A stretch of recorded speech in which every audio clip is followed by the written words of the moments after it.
Upload करण्याआधी थांबा, viral होण्याआधीच रोख.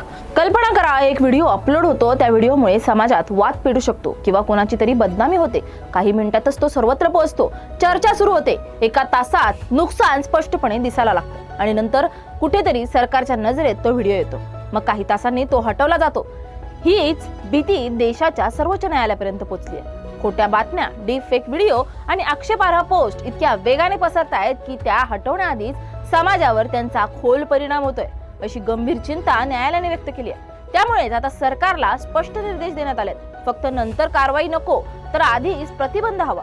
माहिती आणि प्रसार मंत्रालयाच्या 4 आठवड्यांच्या आत सोशल मीडियावर अपलोड होणाऱ्या कंटेंटसाठी प्री स्क्रीनिंग यंत्रणा तयार करण्यास सांगण्यात आलंय. या प्रक्रियेत जनतेची मतं घेतली जाणार आहेत, तज्ज्ञांची सल्लामसलत केली जाणार आहे आणि त्यानंतर अंतिम आराखडा पुन्हा न्यायालयासमोर सादर केला जाणार आहे. न्यायालयाने ऑपरेशन सिंदूर सारख्या घटनांचा उल्लेख केलाय, जिथे अवघ्या एका तासात एक वादग्रस्त व्हिडिओ प्रचंड वेगाने व्हायरल झाला होता.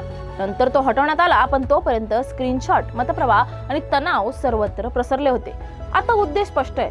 नुकसान झाल्यावर मनपट्टी नको, तर नुकसान होऊच नये याची खबरदारी घ्यायची.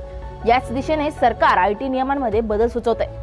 भविष्यात AI द्वारे तयार केलेल्या व्हिडिओंवर स्पष्ट चिन्ह असणं, कंटेंट सिंथेटिक आहे की नाही याची निर्मात्याने घोषणा देणं आणि प्लॅटफॉर्म्सनी तांत्रिक तपासणी करणं अनिवार्य होऊ शकतं. काही प्लॅटफॉर्म्सनी तर अपलोड पूर्व तपासणी आधीच सुरू केली आहे. कंटेंट क्रिएटरसाठी याचा अर्थ एवढाच, अपलोड बटन दाबण्याऐवजी थोडं थांबा, एक तपासणी करा, एक कबुली द्या, एक फिल्टर लावा.